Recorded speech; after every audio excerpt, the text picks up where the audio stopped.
अर्थशास्त्र और भारतीय अर्थव्यवस्था में क्या अंतर है?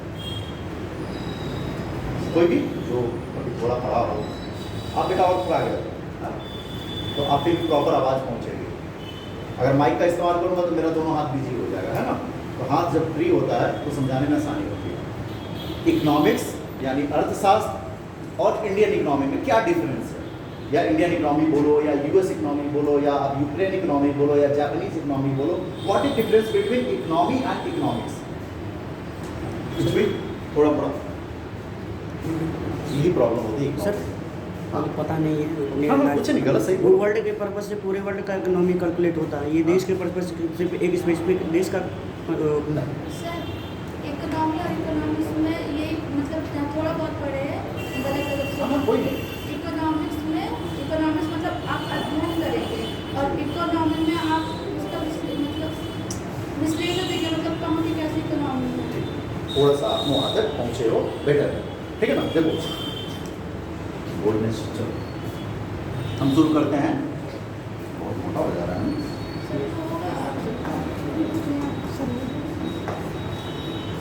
हमें पढ़ना है इकोनॉमिक्स और इकोनॉमी, है ना? तो इसको दो फेज में हम लोग देख लेते हैं। अच्छा, कभी आपने सुना है क्या हमेशा सच बोलना चाहिए, है ना? कभी झूठ नहीं बोलना चाहिए। ये एक्चुअली में है क्या? ये एक थ्योरी है, आपको बता दिया गया एक थ्योरी कि हमेशा सच बोलना चाहिए, है ना? सुबह जल्दी उठना चाहिए, है ना? कम भोजन करना चाहिए, गलत एक्टिविटी में नहीं पढ़ना चाहिए। ये एक थ्योरी फॉर्म में आपको बता दिया गया, लेकिन एक्चुअली में इसका इम्प्लीमेंट आप ऐसा करते हो? हमेशा सच बोलते हो? अगर एक आर्मी का मैन है, अगर गलती से पाकिस्तानी आर्मी ने उसे कैप्चर कर लिया, तो क्या उसको वहाँ पर वो चीज़ फॉलो करना चाहिए? सच बोल देना चाहिए कि नहीं हमारा कैंप यहाँ पे है ना? हमारा जो आर्म फोर्स है यहाँ पे कलेक्टेड है, तो ऐसा आप बताते हो? नहीं। तो सेम वही तरीके से इकोनॉमिक्स जो है, जैसे इन्होंने बताया, इकोनॉमिक्स क्या है? हमारा थ्योरी फॉर्म है, यानी ये बताता है कि किसी भी देश के जीडीपी ग्रोथ में या उसके ग्रोथ में हमें क्या क्या एक्टिविटी करनी चाहिए। लेकिन प्रॉब्लम क्या होता है कि अब जैसा लिखा है वैसा तो हम कर नहीं सकते हैं। हमें बोला गया सुबह उठना चाहिए, लेकिन प्रॉब्लम ये है कि इस समय का जो इन्वॉल्वमेंट है या लाइफ स्टाइल है, 12 बजे में सोते ही हैं, तो 7 बजे कैसे उठ जाए, 4 बजे कैसे उठ जाए? नहीं उठ सकते ना।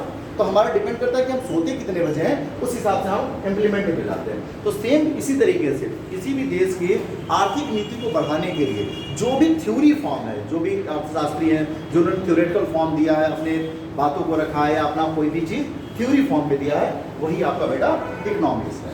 यानी कि जो इकोनॉमिक्स है वो क्या है? आपका थ्योरी फॉर्म है। लेकिन उस थ्योरी को हम कैसे इम्प्लीमेंट में लाते हैं? अब ऐसा नहीं कि पूरा झूठ ही बोलेंगे, सच तो बोलेंगे, लेकिन अपने हिसाब से मॉडिफाई करके। कहाँ सच बोलना है? ऐसा ना हो कि सच बोलते पापा पर लतिया दे, वहीं जाते कहाँ गए थे, पिक्चर देखने गए थे, तुरंत लतिया देंगे आपको, है ना? तो थोड़ा सा उसमें थोड़ा सा हम क्या करेंगे, वेरीफाई कर देंगे कि नहीं यार पापा गए थे दोस्त के साथ, उसका बर्थडे पार्टी था, तो पापा भी कहेंगे चलो बर्थडे पार्टी है। तो हम अपने हिसाब से मॉडिफाई करते हैं। तो जो थ्योरी फॉर्म है उसको कोई भी देश अपने हिसाब से उसको क्या करता है? इम्प्लीमेंट में लाता है। इंग्लिश में कोई दिक्कत? देखो बेसिक है, इंटरमीडिएट में आपने इतना पढ़ा है थ्योरी क्या होता है, इम्प्लीमेंट क्या होता है, तो उसमें ज़्यादा नहीं जाना है। और इसलिए भी बता दे रहा हूँ क्योंकि जो प्रीलिम्स एग्जाम देते हो या कोई भी एग्जाम देते हो तो पेपर दोनों पार्ट में होता है। आपकी हिंदी जो लैंग्वेज है बहुत ज़्यादा टफ होता है इकोनॉमिक्स का, और जो इंग्लिश नाम है लगभग जीडीपी आपको बोला जाए तो आप समझ जाओगे जीडीपी क्या है। अगर कोई बोलते सकल घरेलू उत्पाद तो थोड़ा सा लगता है ये क्या हो गया भाई, अपने आप में। पेपर आपको ऐसे ही देना है, ऑप्शनल में जाना नहीं, ऑप्शनल में जाना हो तो स्पेशल आपको हिंदी में पढ़ लेना, तभी मैं बताता रहूँ। तो यानी जो थ्योरी है उसी को हम इम्प्लीमेंट में लाते हैं। इम्प्लीमेंट में लाएगा कौन? इस थ्योरी को इम्प्लीमेंट में लाएगा कौन? कोई भी देश लाएगा, है ना? तो जो देश इसको इम्प्लीमेंट में लाता है उसी का, अगर इंडिया ने इस इकोनॉमिक्स को अपने इम्प्लीमेंट में लाया तो उसको क्या कहेगा? Indian economics.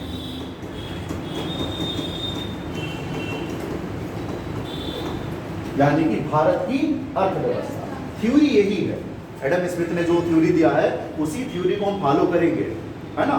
या कोई अर्थशास्त्री ने कोई अपनी थ्योरी दिया उसको फॉलो करेंगे, बट अपने हिसाब से। हम देखेंगे ना कि हमारे लोग की सोसाइटी कैसी है। अब हम कैपिटलिस्ट तो हो नहीं सकते, कैपिटलिस्ट सोसाइटी है तो कहाँ पे? अमेरिका में कैपिटलिस्ट होता है, यानी कि वहाँ पे जो भी संसाधन हैं, जो भी रिसोर्सेज हैं, उस रिसोर्सेज पे क्या होता है? गवर्नमेंट का कंट्रोल नहीं है, जीरो है एकदम। और चाइना में आप चले जाओ तो कोई भी रिसोर्सेस है उस पर टोटल कंट्रोल किसका है?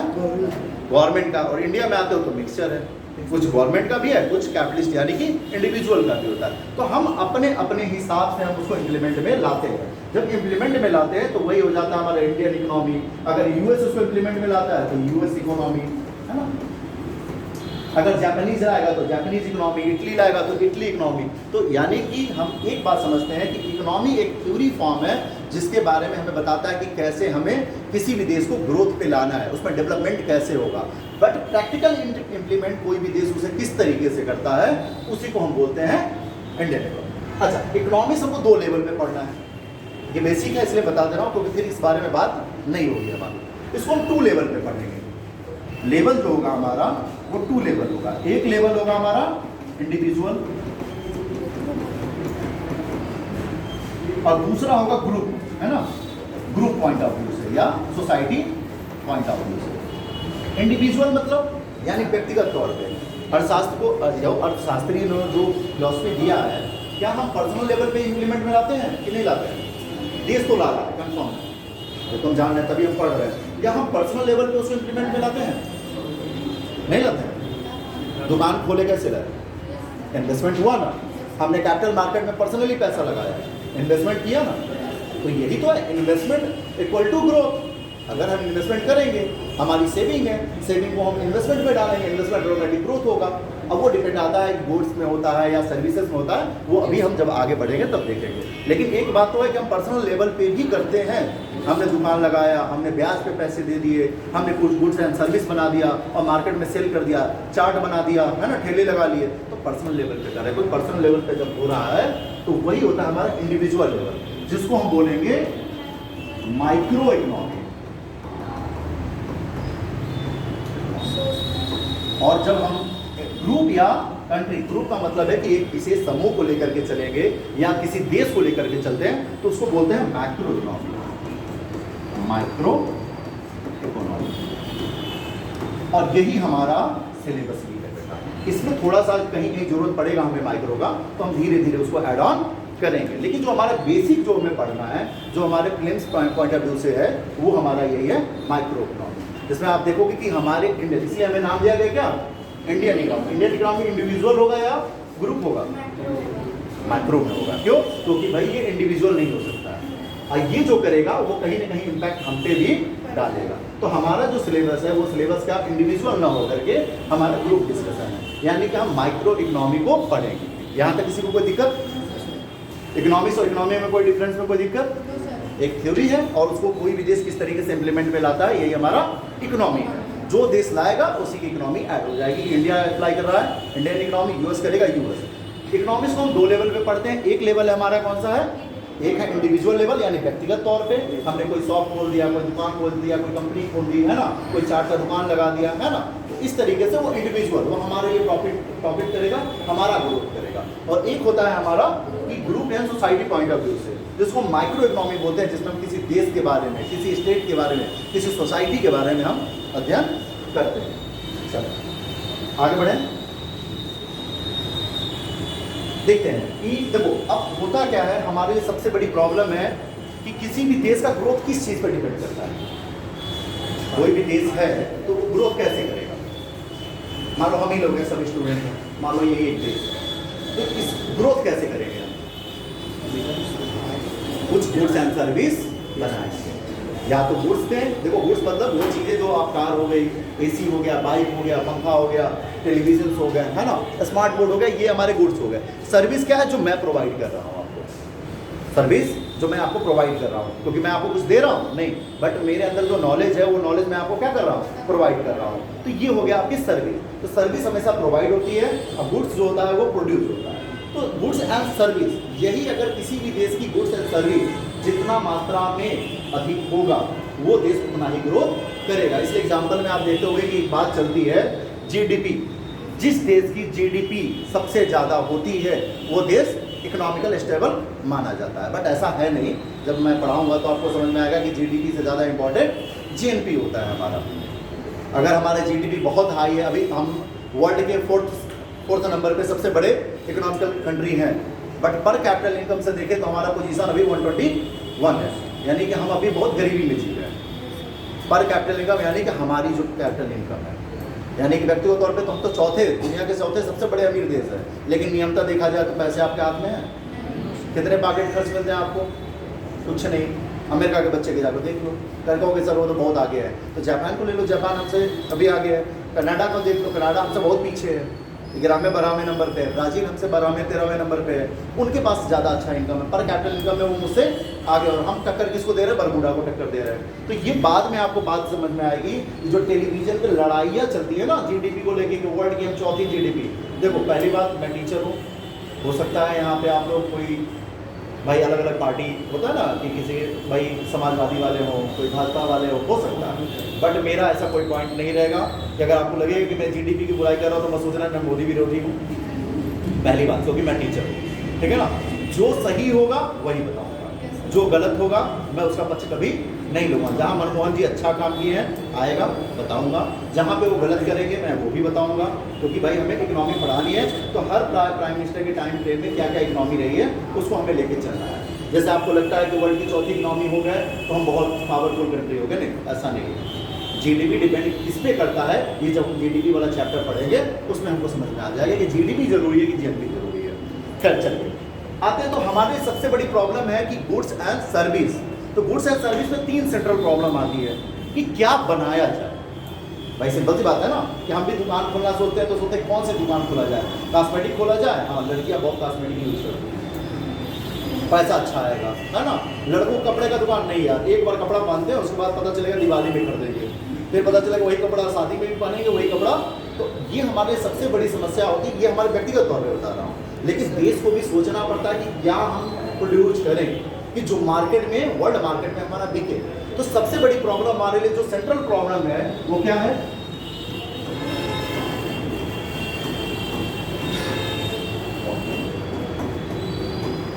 Of economy. इकोनॉमी के लिए जो सेंट्रल प्रॉब्लम है कि क्या हम प्रोड्यूस करें, है ना, व्हाट टू प्रोड्यूस। अगर हमने कंफर्म कर लिया कि हमको एसी बनाना है और वर्ल्ड मार्केट में एसी बनाना है, तो हमारी दूसरी प्रॉब्लम होती है कैसे, हाउ टू प्रोड्यूस, कैसे हम उसको प्रोड्यूस करें। भाई एक तो हो गया कि चलो भाई हम बना लेते हैं, ये एसी का फैक्ट्री डाल देते हैं, लेकिन दूसरी प्रॉब्लम बनाएंगे कैसे। तो दूसरी हमारी जो सेंट्रल प्रॉब्लम होती है वो प्रॉब्लम होती है हाउ टू प्रोड्यूस, हम कैसे उसको प्रोड्यूस करें। अगर दोनों हमने क्लियर कर लिया कि हमको बनाना है ये और हम ऐसे बनाएंगे, तो तीसरा सबसे बड़ी प्रॉब्लम हमारे पास क्रिएट होता है, हम बनाए तो किसके लिए बनाए, है ना, फॉर हुम टू प्रोड्यूस, किसके लिए बनाना है भाई, फॉर हुम टू प्रोड्यूस, यानी बनाना किसके लिए है भाई, गर्ल्स के लिए बनाना है या मेल के लिए बनाना है या यंग के लिए बनाना है ना, या चाइल्ड के लिए बनाना है या किसी कंट्री के लिए बनाना है, क्या बनाना है ये हमारे लिए जरूरी हो जाता है। यानी 3 मेजर प्रॉब्लम हमारे पास होता है कि हम गुड्स एंड सर्विस बनाएंगे तभी हमारा ग्रोथ होगा, लेकिन हमारी सबसे बड़ी प्रॉब्लम बनाए तो क्या बनाए। अगर हमें ये क्लियर हो गया कि हम क्या बनाएं, तो दूसरी सबसे बड़ी प्रॉब्लम होती है कि बनाए तो कैसे बनाए, और तीसरी अगर बना भी लिया तो बनाना किसके लिए है। भाई हमें पता ही नहीं रहेगा बनाना किसके लिए, तो बना के रख दिया और स्टोर में पड़ा हुआ है और माल एक्सपायर हो गया। अगर हम ये 3 प्रॉब्लम जो सॉल्व कर लेते हैं तब हम गुड्स एंड सर्विस को बनाते हैं और मार्केट में उसको उतारते हैं, और मार्केट में जब वो माल बिकता है तो हमारा क्या होता है, ग्रोथ होता है। अगर वो देश के द्वारा बनना है तो देश का ग्रोथ होगा, इंडिविजुअल हम बना रहे हैं तो इंडिविजुअल हमारा ग्रोथ होगा। अब बनता कैसे है, अगली बात आती है कि बनता कैसे है। भाई कोई भी सामान गुड्स एंड सर्विस बनेगा कैसे, कोई बताए जो इकोनॉमिक्स पढ़ चुका है। इंट्रोडक्शन क्लास है, आप गलत सही कुछ भी बोलो, कल से पूछूंगा नहीं, जो भी पूछना है आज ही तक पूछूंगा।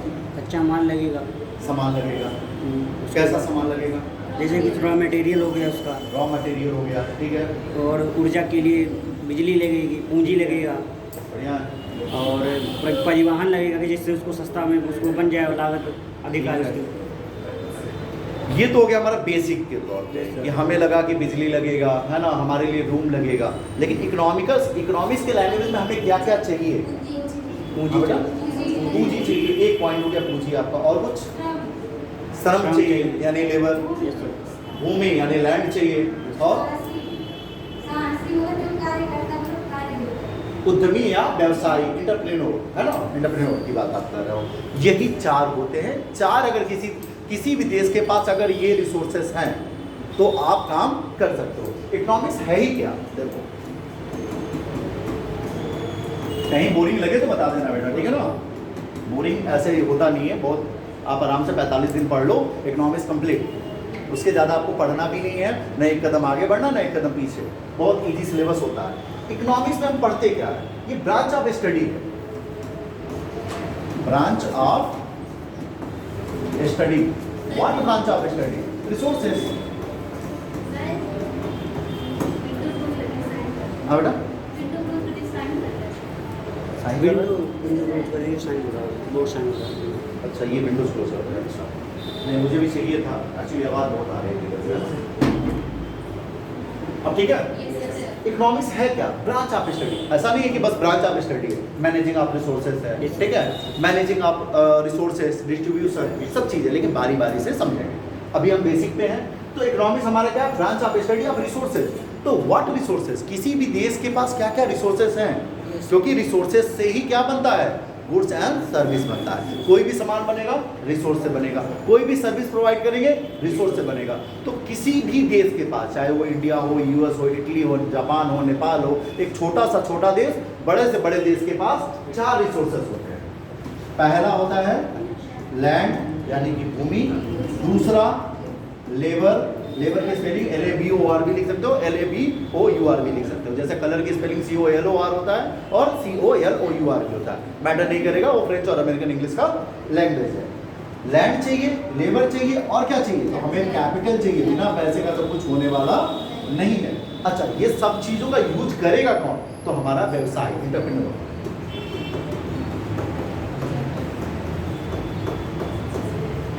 यानी कि उद्यमी, व्यवसायी। अब देखो, ये रिसोर्स अगर किसी के पास है तो वो देश अपने आप में गुड्स एंड सर्विस प्रोवाइड करेगा, और लगभग सबके पास है। कंप्लीट मात्रा में किसी के पास नहीं है। स्कैरसिटी सबके पास है, लैक सबके पास है। स्कैरसिटी मतलब होता है रिसोर्सेज की कमी को बोलते हैं, स्कैरसिटी ऑफ रिसोर्सेज। एक टर्म्स यूज किया जाता है जब आप मेंस में पढ़ोगे, मोबिलाइजेशन ऑफ रिसोर्सेज, उसमें ये टर्म्स यूज होता है, स्कैरसिटी ऑफ रिसोर्सेज। यानी कि इंडिया है, इंडिया के पास क्या है? लैंड है, हाँ सर लैंड है, लेकिन बहुत ऐसे देश हैं जिनसे उनका लैंड कम है। क्या हमारे पास लेबर है? सर ह्यूज मात्रा में हमारे पास लेबर है। क्या हमारे पास कैपिटल है? हाँ सर, हमारे पास कैपिटल भी अवेलेबल है। क्या हमारे पास एंटरप्रेन्योर? अगर हमारे पास इतनी बड़ी आबादी है तो सिंपल सी बात है, हमारे यहाँ व्यवसायी भी हैं, तो इसमें शक नहीं है। लेकिन हम इन रिसोर्सों का यूज कैसे करते हैं, इसका मैनेजिंग कैसे करते हैं, उस मैनेजिंग के आधार पर हम ये डिसाइड करेंगे कि कोई भी देश कैसे ग्रो करेगा। एज एग्जाम्पल अगर आप इंडिया और साउथ कोरिया को ले लो, इंडिया इस समय 4.1 ट्रिलियन इकोनॉमी है, और अगर साउथ कोरिया की बात करें तो साउथ कोरिया की जो इकोनॉमी है 1.9 है, लगभग 2 समझ सकते हो, 2 ट्रिलियन है। आप कहोगे सर इंडिया तो ज़्यादा है, लेकिन साउथ कोरिया है कितना बड़ा? आपको उत्तर प्रदेश इतना बड़ा भी नहीं है। ना उनके पास आबादी है, ना उनके पास लैंड है, ना उनके पास उतनी कैपिटल है। उसके बाद भी अगर वो मेरे हाथ हैं, इसका मतलब है कि उन्होंने अपने रिसोर्सेज का यूज बहुत बेहतरीन तरीके से किया। हम नहीं करते हैं। लेबर घर में एक कमाता है, 4 तो घर में बैठे रहते हैं, है ना। अजगर करे ना चाकरी, पंछी करे ना काम, दास मालू का कह गए सबके दाता रहा, है ना। घर में एक लड़का कमा रहा है, दूसरा बैठ करके तैयारी कर रहा है एग्जाम का, और 20 साल से लेकर 30 साल तक तैयारी कर रहा है। अगर वही 10 साल अगर वो पार्टिसिपेट किया होता देश की इकोनॉमी, तो कहीं ना कहीं हमारी देश की इकोनॉमी ग्रो करती। एज ए रिपोर्ट कहा जाता है कि अभी भी भारत के सिर्फ 25% यूथ कॉन्ट्रीब्यूट कर रहे हैं, बाकी 75% यूथ क्या कर रहे हैं? तमाशा देख रहे हैं। अगर ये सब एक साथ लग जाए तो वर्ल्ड की नंबर इकोनॉमी बनने में हमें कोई नहीं रोक सकता। तो ये जो रिसोर्सेज हैं हमारे, इन्हीं को बोलते हैं बेटा फैक्टर ऑफ प्रोडक्शन। क्यों फैक्टर ऑफ प्रोडक्शन? प्रोडक्शन किसका होगा? गुड्स एंड सर्विस का। बन किससे रहा है? जिससे बनेगा वही तो फैक्टर है। तो जब तुमसे पूछा जाए what is factor of production, resources पूछे तो बोल देना सर लैंड है, लेबर है, कैपिटल है, एंटरप्रेन्योर है। लेकिन तुमसे कहीं पूछे फैक्टर ऑफ प्रोडक्शन क्या है, तो यही तो है सर फैक्टर ऑफ प्रोडक्शन। इसी से तो हम कोई प्रोडक्शन बना रहे हैं। प्रोडक्ट कोई कैसे बना रहे हैं? यही तो है फैक्टर। इसके बिना तो कोई प्रोडक्ट बनेगा ही नहीं। Factor of production. अब इसी में एक बात आती है कि भाई लैंड है, अगर मान लो हमें कोई गुड्स एंड सर्विस बनाना है तो सबसे पहले हमको अब ये ध्यान नहीं रखना है कि कहना कि सर लैंड हमारे घर में पड़ा हुआ है। अब ये मान के चलना है कि तुम्हारे पास कुछ भी नहीं है, अब तुमको कोई एसी बनाना है तो तुम क्या करोगे? पहले लैंड क्या लोगे? रेंट पे लोगे। तो इसके बदले में आप क्या पे करोगे बेटा? आप रेंट पे करोगे। अब जमीन हो गया, अब जमीन हो गया तो कहोगे सामान, भाई क्या करो, सामान बनाओ, एसी बनाओ। तो भैया आपका कहेगा कैसे बनेगा, लेबर कहाँ है? तो कहेंगे लेबर ले आओ। तो लेबर को आप क्या दोगे? लेबर को आप दोगे वेजेस, है ना, मजदूरी, है ना, वेजेस। छोटे छोटे कॉमन वर्ड्स हैं, आप लोग एक बार गूगल कर लेना, नोट कर लेना। क्योंकि कम से कम 50-60 वर्ड अगर आप जान गए, 50-60 वर्ड हिस्ट्री में है और 50-60 वर्ड आपके इसमें है। जियोग्राफी में थोड़े से कम ज़्यादा यूज होते हैं, तो जियोग्राफी के लिए तो अलग है, मैं उसके लिए नहीं बोल पाऊंगा। तो जियोग्राफी मुझे भी बहुत कम ही आता है, ठीक है ना। ठीक है, वेजेस चाहिए। चलो अब आपके पास लैंड भी हो गया, आपके पास लेबर भी हो गया, चलो एसी बनाओ। तो भैया फिर आपके कहेंगे, लेबर साहब कहेंगे कहाँ बनाएं, मशीन कहाँ है आपके पास, मशीन हमको दो, है ना। तो कहेंगे मशीन, मशीन के लिए क्या चाहिए? कैपिटल चाहिए। आपके पास पैसा है? मैंने कहा आपके पास कुछ नहीं है। आप जाओगे बैंक के पास, बैंक से कहोगे यार मैं एक फैक्ट्री लगाना चाहता हूँ, एसी का फैक्ट्री। तो कहेगा क्या चाहिए? कहेगा पैसा चाहिए। कहेगा पैसा चाहिए, तो आपको क्या पे करना पड़ेगा? इंटरेस्ट पे करना पड़ेगा, है ना। तो कैपिटल के लिए आपको इंटरेस्ट पैदा करना पड़ेगा, है ना। आप इंटरेस्ट दोगे। अच्छा, ये सारी चीजें हो गई। अब बिजनेसमैन भी इतना मेहनत कर रहा है तो उसे भी कुछ चाहिए ना, कि बस बना करके मार्केट में बेच देना है, समाज सेवा करना है। समाज सेवा के लिए कोई भी नहीं बना है, गवर्नमेंट तक नहीं बनी है समाज सेवा के लिए, है ना। बस कहती है कि हम बने आपके सेवा के लिए, लेकिन एक्चुअली में ऐसा होता नहीं है। तो एंटरप्रेन्योर को चाहिए प्रॉफिट, सब कुछ बन करके जब माल बिकेगा प्रॉफिट। और यही जो रेंट है, वेजेज है, इंटरेस्ट है और प्रॉफिट है, इसी को बोलते हैं factor of income.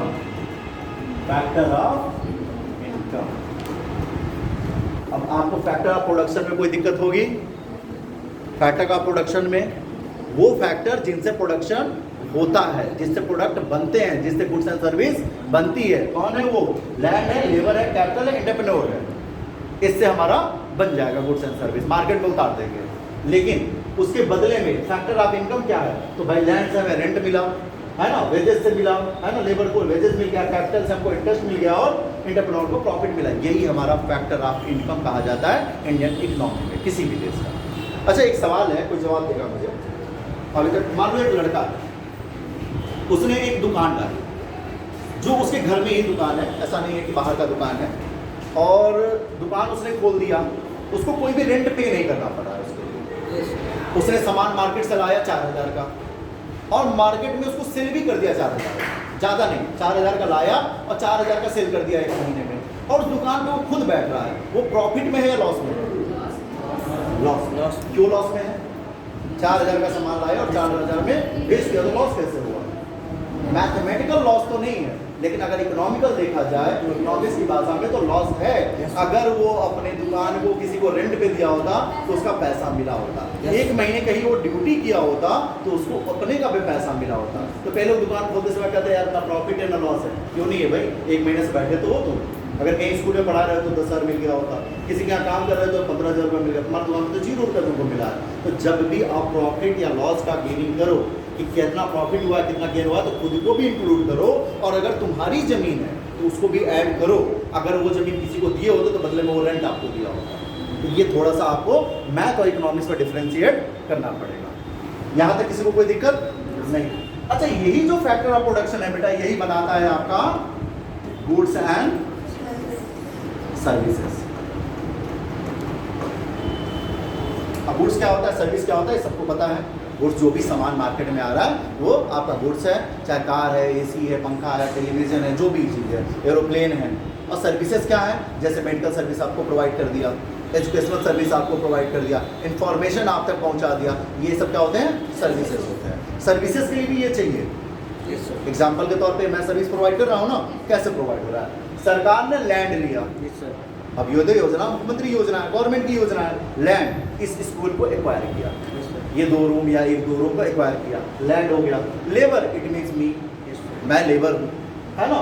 Capital, capital लगाया गया है, पंखा लगाया गया है, ये टेलीविजन लगाया गया है आपको पढ़ाने के लिए, ये हो गया। एंटरप्रेन्योर, आपको अगर प्रॉफिट, सरकार को क्या है? प्रॉफिट है, अगर आप पढ़कर निकलोगे तो कहीं ना कहीं टैक्स पेयर बनोगे, कहीं ना कहीं निकलोगे तो उनको वोट बैंक भी तो बनोगे आप। उनका तो प्रॉफिट है, प्रॉफिट अलग अलग तरीके से कैपिटल में भी हो सकता है और सर्विस के रूप में भी हो सकता है। आपने वोट कर दिया, आपका सर्विस हो गया, तो इस तरीके से सर्विस में भी आपको ये प्रॉफिट मिलेगा। यहाँ तक किसी को कोई दिक्कत? कोई दिक्कत हो डाउट हो पूछ लो बेटा, है ना। बाकी इंग्लिश लैंग्वेज में कोई दिक्कत? नॉर्मल वही प्रोडक्शन, वही गुड्स और सर्विस आएगा, कुछ ज़्यादा एक्स्ट्रा इसमें नहीं आएगा। चलो अब थोड़ा सा डिस्कशन कर लेते हैं कि हमें पढ़ना क्या है 45 दिन। ये भी तो बड़ी बात है। इकोनॉमी समझ गए, इंडियन इकोनॉमी डिफरेंस समझ गए, किस चीज़ से प्रोडक्शन बनेगा, क्या है फैक्टर इनकम। लेकिन प्रॉब्लम है कि इतने 45 दिनों में हमें पढ़ना क्या है, ये भी जरूरी है। तो देखो नोट कर लो बेटा, जो पढ़ना है, या मैं पढ़ाऊँ या कोई भी पढ़ाएगा वही चीज़ पढ़ाएगा। वो 18-19 टॉपिक्स हैं, वही आपको पढ़ना है। पहला टॉपिक आपको पढ़ना है जो मैंने पढ़ा दिया, बेसिक अबाउट इकोनॉमिक्स।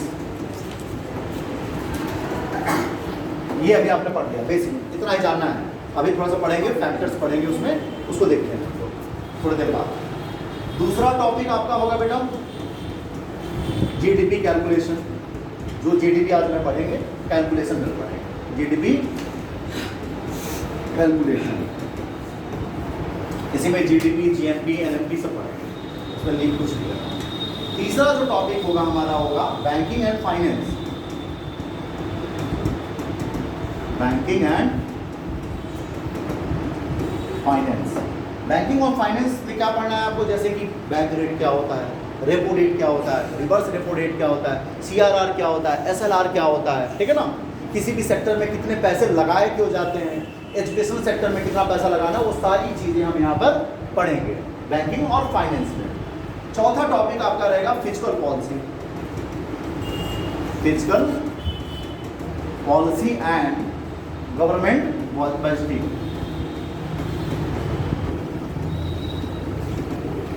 यानी गवर्नमेंट जो बजट पास करती है उसको हम लोग इस टॉपिक में पढ़ेंगे। फिफ्थ टॉपिक होगा आपका इन्फ्लेशन। महंगाई को पढ़ना है, कैसे महंगाई बढ़ता है, बैंक रेट पे कैसे डिपेंड करता है। अगर बैंक महंगाई बढ़ रही है तो बैंक रेट को घटाएं कि बढ़ाएं। क्वेश्चन पूछा गया है कई बार यूपीएससी में कि क्या हम बैंक रेट को घटा दें तो क्या इन्फ्लेशन कम हो जाएगा, या बैंक रेट को बढ़ा दें। तो वो सारे टॉपिक इसमें पढ़ेंगे इन्फ्लेशन। नेक्स्ट टॉपिक होगा 6 आपका इन्फ्लेशन के बाद आपको हम पढ़ाते हैं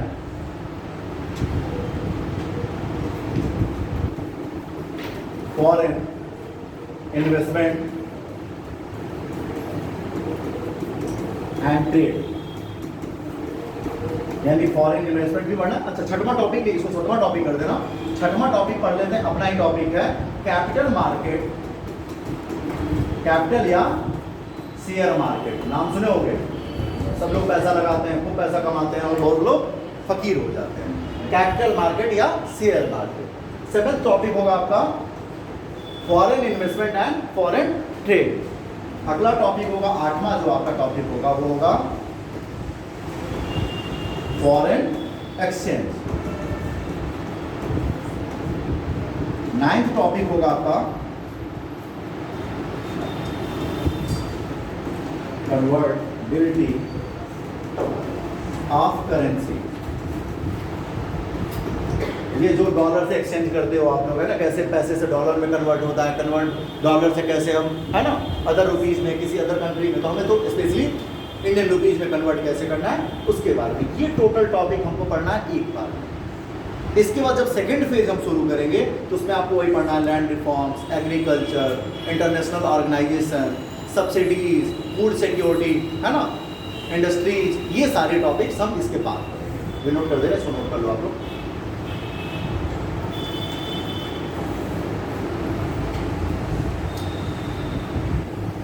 एक टॉपिक और इसमें ऐड कर लेना इन्फ्लेशन की सवाल ही, पब्लिक डेब्ट। ये भी हमें जरूरी है, पब्लिक डेब्ट ये भी हम पढ़ाएंगे। पब्लिक डेब्ट क्या होता है, किसी भी देश पे कितना कर्जा है, ये भी हमें पता होना चाहिए ना कि हमारे देश पे कितना कर्जा है। ये कैसे पता चलेगा, तो इस टॉपिक में हम समझेंगे कि किसी भी देश पे कैसे कर्जा आता है, यानी कि ये होगा लोन्स गवर्नमेंट बाय गवर्नमेंट, कैसे गवर्नमेंट किसी भी दूसरे देश से पैसा लेता है, यानी IMF से हम कैसा पैसे ले रहे हैं, वर्ल्ड बैंक से हम कैसे पैसा लेते हैं, उसके बीच में क्या हमारी ट्रीटी साइन होती है, है ना। किस तरीके से हम पेपर गोल्ड देते हैं, यानी एक पेपर पे हमने लिख दिया 50,000, है ना, 50 किलो गोल्ड, तो वो पेपर मान्य हो जाएगा कि उस पेपर की कीमत ही 50 किलो गोल्ड हो जाएगा, ठीक है ना। तो वो सारी चीज़ें पब्लिक एक्ट में हम लोग पढ़ेंगे, यानी टोटल आपका 1 2 3 4 5 6 7 8 9 एंड 10 टॉपिक हम लोग वन फेज में पढ़ेंगे और इसी क्रम में पढ़ेंगे, क्रम को चेंज नहीं करेंगे अगर आपका क्रम चेंज ना हुआ हो अगर सिलेबस में। उसके बाद जो टॉपिक हमारा शुरू होगा वो टॉपिक है हमारा, आगे बढ़ते हैं, इंटरनेशनल ऑर्गेनाइजेशन। अच्छा, ये सबको एकदम याद रहना चाहिए हमें पढ़ना क्या है, ठीक है ना। सिलेबस आप देख लेना, यही आपकी टॉपिक है इंडियन इकोनॉमी। इतना आपने पढ़ लिया तो फिर आपको बाहर से पढ़ने की जरूरत नहीं है, यही आपका मेन टॉपिक है, इंटरनेशनल ऑर्गेनाइजेशन। 12th टॉपिक होगा आपका लैंड रिफॉर्म। नेक्स्ट टॉपिक है आपका एग्रीकल्चर। एग्रीकल्चर में ही आप एमएसपी भी पढ़ोगे, ठीक है ना, एमएसपी एंड फॉर्मूला, यानी किसी फॉर्म के लिए कौन से नियम कानून देश ने बनाए हैं, सारा इसी में हम लोग पढ़ेंगे। जो अभी रिसेंट में आया था ना किसानों के लिए जो लॉ आए थे, सब इसी में पढ़ेंगे हम लोग। 14th टॉपिक होगी आपकी इंडस्ट्रीज। जो इंडस्ट्रियलाइजेशन है उससे किस तरीके से हम ग्रो करते हैं किसी भी देश की जीडीपी को, इंडस्ट्रीज हम पढ़ेंगे। 15th टॉपिक है आपका लैंड रिफॉर्म हो गया, एग्रीकल्चर हो गया, इंडस्ट्रीज हो गया, सब्सिडीज। सब्सिडीज एंड इसी के साथ ही हम पढ़ेंगे फूड सिक्योरिटी, टॉपिक है ना आपका फूड सिक्योरिटीज।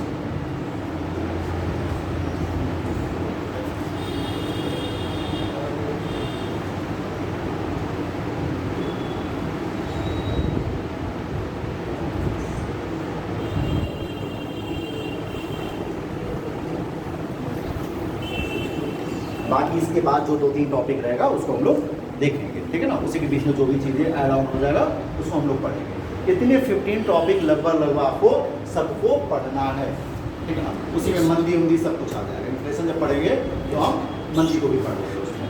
अब शुरू करते हैं कि बेसिक अबाउट इकोनॉमिक्स तो हमारा कंप्लीट हो चुका है, लेकिन उसमें भी होता है सेक्टर, पूछा जाता है प्राइमरी सेक्टर क्या है, सेकेंडरी सेक्टर क्या है, टर्सरी सेक्टर क्या है, क्वार्टरली सेक्टर क्या है ना, क्वेटरली सेक्टर क्या है। आप इससे पहले इंटरमीडिएट तो पढ़े होंगे तो 3 सेक्टर पढ़ाएगा, है ना। 3 सेक्टर होता है आपका कौन सा, प्राइमरी, सेकेंडरी एंड टर्सरी, है ना, प्राथमिक, द्वितीयक और तृतीयक, ठीक है। अच्छा, एक और चीज़ है, एग्जाम देते समय एक प्रॉब्लम और क्रिएट होती है। जो हिंदी मीडियम के बच्चे हैं वो प्राथमिक, द्वितीयक और तृतीयक पढ़ के जाते हैं, तो प्राथमिक और द्वितीयक में तो दिक्कत नहीं होती है, लेकिन वो लोग जब ऑप्शन देते हैं तो उसमें तृतीयक नहीं डालते हैं, उसमें टर्सरी डाल देते हैं। अब बच्चा तृतीयक खोजता है उसमें, भाई तृतीयक कहाँ है। कई बार आपको जब जीडीपी, तो जीडीपी में अगर GDP what is the full form of GDP, तो वहाँ ये नहीं लिखेगा कि सकल घरेलू उत्पाद, वो ये लिखेगा ग्रॉस डोमेस्टिक प्रोडक्ट। अब आप वहाँ कंफ्यूज हो जाते हैं हिंदी मीडियम वाले बच्चे, तो वहाँ कंफ्यूज नहीं होना, इसलिए बाइलिंगुअल हमको लेकर के चलना पड़ेगा। चलिए स्टार्ट करते हैं हम कहाँ से, जीडीपी से। जीडीपी नहीं, अभी कहाँ बेसिक अबाउट अभी खत्म कहाँ हुआ है, अभी आपके प्राइमरी सेकेंडरी फैक्टर्स कहाँ है। अगर आपसे ये पूछ दे कि व्हाइट कॉलर वर्कर्स किसे कहते हैं, आप क्या सर्विस सेक्टर में, सर्विस सेक्टर। सर्विस सेक्टर में कौन सा, चतुर्थ श्रेणी। चतुर्थ श्रेणी है क्या,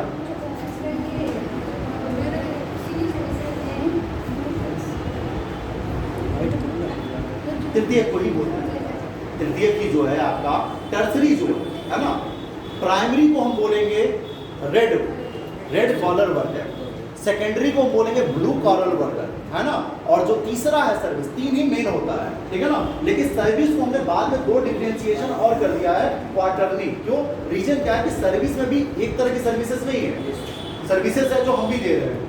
तो जो हम टीचर लोग हैं, जो टेक्नोलॉजी वाले लोग हैं, जो रिसर्चर्स हैं, साइंटिस्ट, उनके लिए एक अलग प्लेस दिया गया है। सर्विस हमें गवर्नमेंट भी प्रोवाइड करती है ना। अब देखो, बैंक जो हमें सर्विस प्रोवाइड करती है वो हमारा तृतीयक में आएगा, लेकिन जो मैं सर्विस प्रोवाइड कर रहा हूँ वो आपकी चतुर्थ श्रेणी में यानी क्वार्टरली में आएगा। लेकिन गवर्नमेंट अगर हमें सर्विस प्रोवाइड कर रही है तो वो हमारा 5th में आएगा। क्योंकि वो हाइगर डिसीजन होता है, हाई लेवल पे दिया जाता है, जिससे कि सारा जितने भी सेक्टर है सब प्रभावित हो जाएंगे उससे। इसलिए सर्विस जो तीसरे नंबर पे आता है टर्सरी, उसको 2 भागों में और डिवाइड किया गया है। यूपीएससी और यूपी पीसीएस लेवल में आपको 5 पढ़ने हैं, बाकी इंटर लेवल तक तो कोई दिक्कत नहीं, इंटर सब पास आउट हो, इसलिए हमें 5 को बारे में पढ़ना पड़ेगा। सर प्राइमरी को तो ब्लैक कॉलेज ऑफ बोलते हैं ना? नहीं, ब्लैक नहीं, वो होता है रेड। आप उसको चेक कर लेना, रेड बोलते हैं उसको, ठीक है ना, रेड खतरे की जोन में है ना। चलो, तो हम लोगों ने देख लिया factor of income, factor of production. थोड़ा सा टॉपिक और डिस्कशन कर लेते हैं स्कैरसिटी पे, है ना। स्कैरसिटी ऑफ रिसोर्सेज, ये जरूरी है बताना हमें स्कैरसिटी, क्योंकि देखो हर देश के पास कुछ ना कुछ तो कम है। आवाज़ सबको प्रॉपर जा रही है ना? आवाज़ में किसी को कोई दिक्कत नहीं? माइक में बोलूँगा उतना प्रॉपर आवाज़ नहीं जाएगी, उतना मैं तेज बोल दूंगा, ठीक है ना। स्कैरसिटी, ठीक।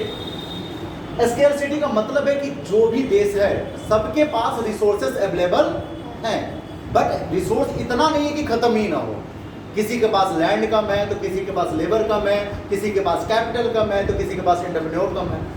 लेकिन इनके बावजूद भी कोई देश कैसे ग्रो करता है, कम छोटा देश होकर के वो डेवलप्ड हो जा रहा है, और हम इतना बड़ा देश होकर के डेवलपिंग है। इसका मतलब है कि कमी तो सबके हाथ में है, हम मैनेज नहीं कर पा रहे हैं अपने रिसोर्सेज। जो हमारे पास रिसोर्स है उसका मैनेजमेंट नहीं। जैसे एज एग्जाम्पल ब्रेन सबके पास है, किताबें सबके पास अवेलेबल है, इस क्लासरूम में सारे बच्चे पढ़े हैं, लेकिन अभी मैं टेस्ट लूँ तो कोई बच्चा ज़्यादा नंबर पाएगा, कुछ लोग कम पाएगा, तो हम कहेंगे अपने ब्रेन का इस्तेमाल हमने नहीं किया। उसी तरीके से कोई भी गवर्नमेंट कैसे मैनेज करता है रिसोर्स का, ये डिपेंड करता है, क्योंकि स्कैरसिटी तो सबके पास है। अब मैनेज कैसे होता है, एज एग्जाम्पल देता हूँ कि उसके लिए 3E's पॉलिसी है। 3E's पॉलिसी क्या है? मान लो आप बेटा खड़े हो जाओ, क्या नाम हो अपना? ठीक। अगर मैं इनको कहूँ एक दे दूँ, थैला दे दूँ, पेपर दे दूँ, कहूँ बेटा थैला बनाओ उससे, है ना। पेपर के 10 टुकड़े दिए इनको और मैंने कहा बेटा इससे थैला आप बनाओ, और कहा 10 थैला बनाना है। अब ये क्या किया, 10 थैला बना करके दे दिया मुझे। काम अच्छा किया कि गलत किया? जैसा मैंने इंस्ट्रक्शन दिया कि बेटा ये 10 पेपर है, 10 पेपर से 10 थैले बनाओ, इसने 10 थैला हमको बना करके दे दिया। अब मैंने इनको उठाया, बेटा आपका क्या नाम है? तो उन्होंने अपना बताया, कहा कि ये बेटा 10 पेपर लो और 10 थैले बनाओ। अब ये पेपर बनाते समय थैले में जो पैकिंग होती है, क्लोजिंग, उसमें किसी तरीके से या मैनेज करके, किसी तरीके से मैनेजमेंट करके इन्होंने क्या बना दिया, 12 पेपर, 12 थैला बना दिया। अब दोनों में बेटर कौन है? अब समझना, ये भी एक देश है, ये भी देश है। मैंने जो कागज दिया वो क्या है? रिसोर्स है। इन्होंने रिसोर्स लेकर के उतना ही बनाया जितना मैंने कहा। इन्होंने दिमाग लगाया, कहा यार 10 से तो 12 बन सकते हैं और सामान उतना ही आ सकता है। इन्होंने जो वेस्टेज था, जो वेस्टेज पेपर था, उस वेस्टेज पेपर से भी इन्होंने 2 पेपर एक्स्ट्रा बना दिया। इसका मतलब इन दोनों में कुछ डिफरेंस है। ऐसा जो डिफरेंस होता है बोलते हैं, उसको बोलते हैं बेटा इफिशियंसी, इफिशिएंट या एफिशिएंसी, यानी कि ये अपने कार्य में क्या है, दक्ष है ना, अपने काम करने में बहुत ही निपुण है। इतना अच्छा निपुणता है कि 10 पेपर से इन्होंने 12 पेपर बना दिया। यानी अगर कोई देश अपने मैनेजिंग में, रिसोर्सेज के मैनेजिंग में एफिशिएंट है तो 100% वो ग्रो करेगा। फिर एक एग्जांपल लेते हैं, एग्जांपल के तौर पे समझेंगे तो ज़्यादा बेटर होगा। मैं यहाँ से बोलूँ कि आपको गोरखपुर जाना है, 2 बच्चों को मैंने बोला, कहा बेटा गोरखपुर जाना, मैटर नहीं करता कैसे जाना है, बस मुझे पहुँचना है अपने टाइम पे, और मैंने टाइम भी प्रॉपर दिया कि अगर आप पैदल भी जाओगे तब भी पहुँच जाओगे। तो एक लड़का आया और क्या किया, कैब बुक कर लिया। तो यहाँ से कैब बुक करेगा तो कितना रुपया पैसा लगेगा? लगभग 1000 रुपया, 1500 रुपया लग जाएगा कि नहीं लग जाएगा? और एक लड़का यहाँ से बस पकड़ा, अब बस पकड़ के पहुँच गया, 100 रुपये में पहुँच गया। पहुँचना कहाँ था? गोरखपुर। दोनों लोग गोरखपुर पहुँच गए, लेकिन एक लड़के ने क्या किया, 1000 रुपया खर्च किया और एक लड़के ने 100 रुपया खर्च किया। दोनों में बेस्ट कौन है? दोनों में बेस्ट कौन है? 100 रुपये वाला। इसका मतलब है कि वो इकोनॉमिकल है ना, वो किफायती है। अगर हम, जैसे हमारे देश में कोई सामान बनता है तो उस पर बहुत ज़्यादा लागत लगती है, लेकिन चाइना जब बनाता है तो कम रेट पे बना देता है, और कम रेट पे बनाता है इसलिए वर्ल्ड मार्केट में उसके सामान और सस्ते आते हैं, इसलिए किसी भी देश का मेन मार्केट बर्बाद हो जाता है। अगर इंडिया कोई मोबाइल फोन बनाए और चाइना बनाए तो किसका मोबाइल बिकता है? चाइना का। क्यों? क्योंकि मार्केट में दोनों का प्रोसेसर सेम है, दोनों की क्वालिटी सेम है, बट सस्ता कौन है? चाइना। क्यों सस्ता है? क्योंकि वो इकोनॉमिकल है। उसने कम बजट में बनाया तो कम बजट में आपके सामने प्रेजेंट कर दिया। इट मीन्स एफिशिएंट होना चाहिए किसी देश को अपने मैनेजिंग में। सेकेंडरी क्या होना चाहिए? इकोनॉमिकल होना चाहिए। अगर वो इकोनॉमिकल है, सस्ते में बनाएगा तो मार्केट में अच्छे से उतार लेगा और सस्ता सामान सबको पसंद है ना। इकोनॉमिकल मतलब किफायती। तीसरी चीज क्या हो सकता है किसी के लिए कि अगर वो एफिशिएंट भी है, इकोनॉमिकल है, तो क्या होना चाहिए? तो एक एग्जांपल उसके लिए भी आप ले लो कि मैं अगर एक चीज कहूं, अगर एक बच्चे को कि तुम्हें बेटा यहाँ से मान लो एक इफेक्टिव के लिए लेना है, एग्जांपल अगर हमको लेना हो कि मान लो ये हो गया कि पेपर वाला काम हो गया, इकोनॉमिकल भी हो गया, इफेक्टिव कैसे है? अगर मैं किसी लड़के को कहूँ कि बेटा ये लो, ये काम तुमको करना है कितने दिन में? 10 दिन में, और वो लड़का 10 दिन में काम कर दे रहा है, तो क्या वो परफेक्ट है या खराब है? परफेक्ट है। लेकिन वही काम एक लड़का आया और 8 दिन में कर दिया और 2 दिन जो बचा उस काम को और कुछ कर दिया। इसका मतलब अपने काम में वो क्या है? प्रभावी है, इफेक्टिव है। यानी कि अब इससे फायदा क्या होता है? देखो, इफिशिएंट होने का फायदा ये है कि कम सामान में हमने ज़्यादा सामान बेच दिया, तो ज़्यादा सामान बेचेंगे तो ज़्यादा ग्रो होगा हमारा। हमने कम पैसे में किया तो जो पैसा बचा हम उससे और भी गुड एंड सर्विस प्रोडक्ट बनाएंगे और उसको बेचेंगे और ग्रो हुआ। तीसरा, हम कम समय में बनाएंगे और जो समय बचा उसमें और बनाएंगे, तो इम्पैक्ट क्या होगा कि और एक गुड्स एंड सर्विस हमें क्या होगा? प्रोड्यूस होगा, तो ऑटोमेटिक वो क्या हो जाएगा? हमारा ग्रो करेगा। यानी कोई देश इफिशिएंट है अपने मैनेजिंग में, रिसोर्स में, इकोनॉमिकल है और इफेक्टिव है, प्रभावी है। इट मीन्स वो देश स्कैर्सिटी होने के बाद भी, रिसोर्सेज की कमी होने के बाद भी वो ग्रो करेगा, उसके ग्रोथ में कोई कमी नहीं आने वाली है। तो ये चीजें थोड़ा सा आप नोट कर लेना, इसको बोलते हैं 3 Is थ्योरी। 3 Is theory. यहां तक किसी को कोई दिक्कत नहीं?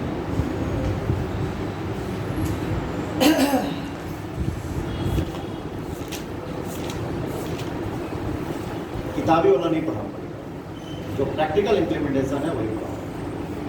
बाकी जो नोट्स हैं वो नोट्स मैं आपको प्रोवाइड करा दूँगा। जब नोट्स आप पढ़ोगे आपको सारी चीज़ें क्लियर हो जाएगी, वैसे कि वैसे जैसा मैंने बताया। अब इकोनॉमिक्स पढ़ाओ, लिखवाओ बेटा इकोनॉमिक्स क्या होता है ना, वो सब काम आप लोग आराम से कर सकते हो। आप समझो कि क्या है उसका टर्म्स, कैसे काम करता है, क्योंकि एग्ज़ाम वही है। एग्ज़ाम में परिभाषाएँ नहीं पूछी जाती हैं। हम लोग बीए का एग्जाम थोड़ी करने जाएंगे, 4 पन्ने पे लिख करके जाएंगे, 200 है ना, 2000 वर्डों में, 1000 वर्डों में लिखना है। हमें लिखना है, मेन पॉइंट को पकड़ना है कि एक्चुअली है।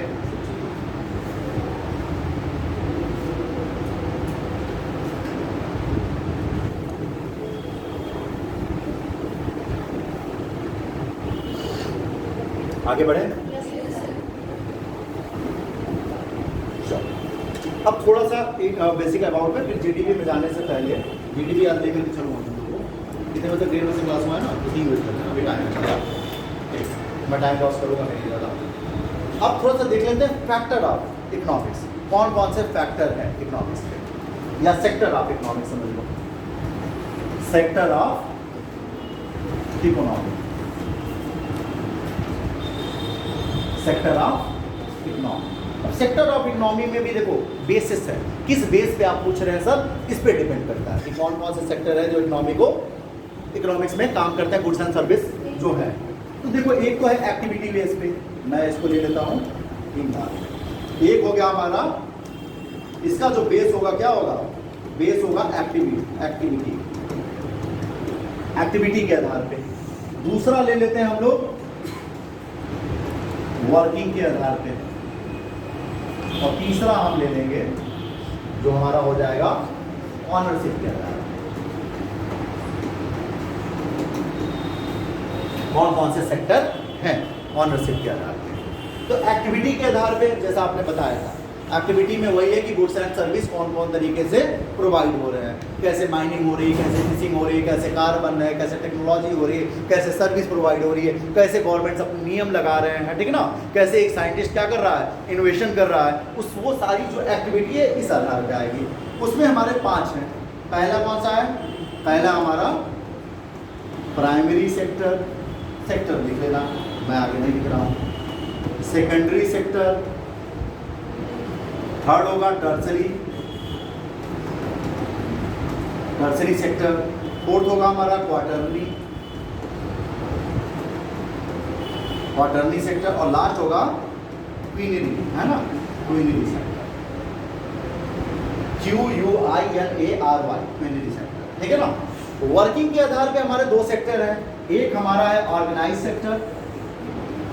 अब समझ में आ रहा होगा ऑर्गेनाइज और अनऑर्गेनाइज क्या होता है, नहीं आ रहा होगा तो भी समझा दें, ठीक है ना। वर्किंग के आधार पे होता है ऑर्गेनाइज्ड और अनऑर्गेनाइज्ड। ओनरशिप के आधार पे दो होता है, सरकारी या गैर सरकारी, यानी कि पब्लिक या प्राइवेट। समझते हैं, ठीक हो, सबको एक साथ समझिए।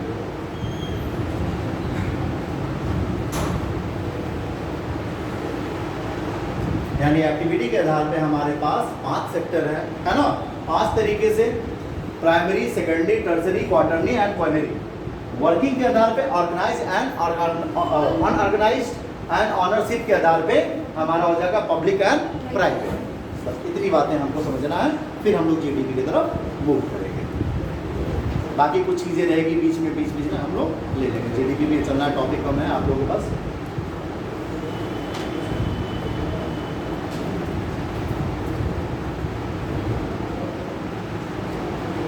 हो गया नोट? बोझ के लिखो, एकदम राइटिंग मत बनाओ, घर पे आराम से राइटिंग बनाना, है ना। और राइटिंग बनना भी नहीं चाहिए, नोट्स ऐसे होने चाहिए कि एकदम लगे रफ, लगे कि हाँ तुमने पढ़ा है।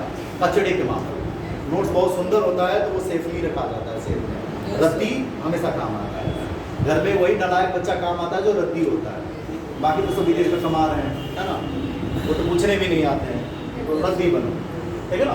प्राइमरी सेक्टर क्या होता है, एक्टिविटी के आधार पे देखो। प्राइमरी सेक्टर वो होता है जो एसोसिएटेड होता है नेचर के थ्रू, यानी वो जितने गुड्स एंड सर्विस हमें जो प्रोवाइड हो रहे हैं वो बाय नेचर प्रोवाइड हो रहे हैं। अगर हम फिशिंग कर रहे हैं तो क्या हम बिना नेचर के फिशिंग कर सकते हैं? वो फिश को किसने बनाया? नेचर ने। माइनिंग कर रहे हैं हम, तो माइनिंग हम कैसे करेंगे? आर्टिफिशियल तो माइनिंग है नहीं, क्योंकि वो जो माइनिंग जहाँ हम कर रहे हैं वो किसने बनाया है? नेचर ने बनाया है। एग्रीकल्चर जो हम कर रहे हैं वो क्या है हमारा? वो नेचर, यानी नेचर से एसोसिएटेड जो भी चीजें हैं, जो भी फैक्टर हैं, वो सारे फैक्टर किस में आएंगे?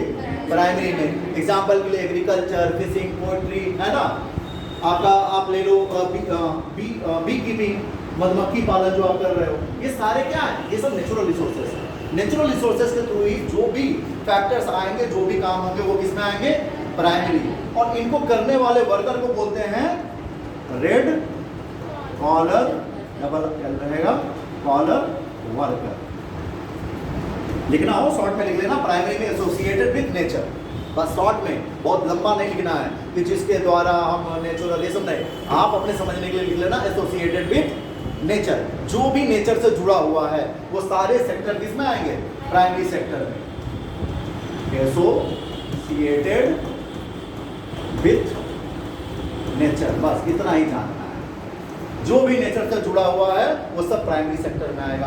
तो सेकेंडरी सेक्टर में क्या आएगा? तो सेकेंडरी सेक्टर में वो आएगा जो प्राइमरी सेक्टर को रॉ मटेरियल के रूप में यूज करे। एग्जांपल, गेहूं क्या है? नेचुरल है, क्रॉप्स है ना हमारा। अब गेहूं को हम लेकर के गए, बढ़िया सा फेंटे और बना दिए, उसे क्या? केक बना दिए। केक जो बनाए वो नेचुरल नहीं है, वो क्या है? आर्टिफिशियल। लेकिन बनाया किसके आधार पे? नेचुरल के आधार पे। यानी कि जो प्राइमरी सेक्टर के जितने भी चीज हैं, है ना, मछली जो हमने फिशिंग किया वो नेचुरल है, लेकिन मछली को एकदम फ्राई करके एकदम आपके सामने परोस दिया, अब बढ़िया से आप खा रहे हो, वो क्या है आपका? वो सेकेंडरी है ना। तो यानी कि जो भी प्राइमरी सेक्टर में है उनको हम as a raw material use करके विथ हेल्प ऑफ टेक्नोलॉजी, है ना, टेक्नोलॉजी से अगर हम उसको एक नया प्रोडक्शन या फिनिश गुड बनाते हैं तो वो सारे फिनिश गुड किस में आएंगे? सेकेंडरी में। यानी प्राइमरी सेक्टर के किसी भी सामान को रॉ मटेरियल समझ करके as a like use the raw material with help of technology. अगर टेक्नोलॉजी के माध्यम से या हैंड के माध्यम से, किसी भी माध्यम से, अपने स्किल के माध्यम से अगर हम एक नया फिनिश गुड बना रहे हैं, एक अलग गुड्स बना रहे हैं, तो वो सारे गुड्स किस में आएंगे? सेकेंडरी में। और ऐसे काम करने वालों को बोलते हैं, ऐसे वर्कर को बोलते हैं ब्लू कलर वर्कर। अच्छा, सबसे ज्यादा बेटा इसी में है, सबसे ज्यादा प्राइमरी में है लोग, यानी सबसे ज़्यादा एम्प्लॉयमेंट कहाँ पे है? प्राइमरी सेक्टर में है, ध्यान रखना। लेकिन अगर ये पूछ दे कि सबसे ज़्यादा है ना इकोनॉमिकल ग्रोथ किस सेक्टर से मिलता है, तो आपका टर्सरी, यानी देश की जो ग्रोथ डिपेंड करती है वो टर्सरी सेक्टर पर डिपेंड करती है। आज़ादी के समय इस पे डिपेंड कर रही थी, अब इस पे डिपेंड करती है। 1990 के बाद टर्सरी सेक्टर सबसे ब्रॉड लेवल पे चला गया, क्योंकि टैक्स यहीं से सबसे ज़्यादा कलेक्ट होते हैं। टर्सरी क्या है? टर्सरी में सीधा समझो, टर्सरी के लिख लेना एसोसिएटेड विद सर्विसेज, बस और कुछ नहीं। जितने भी सर्विसेज हैं वो टर्सरी में आएंगे, जितने भी सर्विसेज। इनफैक्ट मेरी टीचिंग की भी बात करो तो वो भी आएंगे, अगर बाद में हम उसका बफरफिकेशन ना करें दो भागों और में, जो आगे हमने देखा है। अगर हमें 3 ही लेना होगा तो जितने भी सर्विस, प्रधानमंत्री की सर्विस इसी में आएगी, राष्ट्रपति की सर्विस इसी में आएगी। लेकिन अगर 2 डिफरेंशिएशन और हम करेंगे तो हम थोड़ा सा डिवाइड कर देंगे कि इसमें वो सर्विस आएगा जैसे बैंकिंग, इंश्योरेंस, है ना, मेडिकल, ये सारी चीज़ें इसमें, मेडिकल सर्विस है ना, आपकी इंश्योरेंस सर्विस, बैंकिंग सर्विस, आपका ट्रांसपोर्ट सर्विस, इंफ्रास्ट्रक्चर सर्विस, ये सारे सर्विस किस में आ जाएंगे? टर्सरी में आ जाएंगे। लेकिन सर्विस में तो ये भी है जो मैं दे रहा हूँ, तो यानी जो भी एजुकेशनल लेवल का है या साइंटिस्ट लेवल का है, जिसमें नॉलेज की बात हो रही है, नॉलेज गेन हो रहा है। साइंटिस्ट बिना नॉलेज का तो काम करेगा नहीं, तो नॉलेज के अकॉर्डिंग जो भी सर्विस प्रोवाइड होगी सबको तुम ले आना क्वार्टर में, है ना, एसोसिएटेड विद नॉलेज। देख लो, एसोसिएटेड विद नॉलेज। हम नॉलेज से रिलेटेड कोई भी होगा। इनफैक्ट इंफॉर्मेशन टेक्नोलॉजी भी किस में आएगा? क्वार्टरली, इसमें क्वार्टरली में आएगा, क्योंकि एजुकेशन से रिलेटेड है। और क्वेरी में आएगा associated with high level decision, high level, है ना, बस जो भी हाई लेवल है, यानी सरकार के द्वारा जो भी आपको सुविधा प्रोवाइड की जाती है, जो भी सर्विस प्रोवाइड की जाती है। देखो, तीनों में सर्विस ही है, लेकिन इसमें सर्विसेज हैं, इसमें एजुकेशनल सर्विसेज हैं, इसमें गवर्नमेंटेड सर्विसेज, ठीक है ना। गवर्नमेंटेड सर्विस, गवर्नमेंट के द्वारा जो भी सर्विस प्रोवाइड की जाएगी जिससे पूरा एक जनसमूह को क्या होगा, फायदा होगा या नुकसान होगा, वो हाई लेवल जो भी डिसीजन होंगे वो किस में आएंगे? प्राइमरी में आएंगे। ये आपके 5 सेक्टर, यहाँ तक किसी को कोई दिक्कत नहीं। सबसे ज़्यादा रोजगार तो सेकेंडरी, टर्सरी। नहीं सर, सबसे ज़्यादा मतलब एम्प्लॉयमेंट किससे मिलता है? सबसे ज़्यादा एम्प्लॉयमेंट बेटा प्राइमरी में, क्योंकि हम एग्रीकल्चरिस्ट हैं। और जीडीपी में सबसे लेकिन जीडीपी में सबसे ज़्यादा योगदान टर्सरी का, सर्विस। जितने सरकारी टीचर हैं दे रहे हैं, जितने गवर्नमेंट ऑफिसर्स हैं पे कर रहे हैं, इनफैक्ट जितने भी सर्विसेज हैं, मेडिकल है, ये है, सब उसी से तो पैसा आ रहा है। तो सबसे ज़्यादा पैसा जो इकोनॉमिकल ग्रोथ है वो टर्सरी का है, और सबसे ज़्यादा एम्प्लॉयमेंट जो है वो प्राइमरी में। अच्छा, देखते हैं, क्वेनरी को बोलते हैं बेटा, इसको बोलते हैं गोल्डन, गोल्डन कॉलर, और टर्सरी को बोलते हैं व्हाइट कॉलर,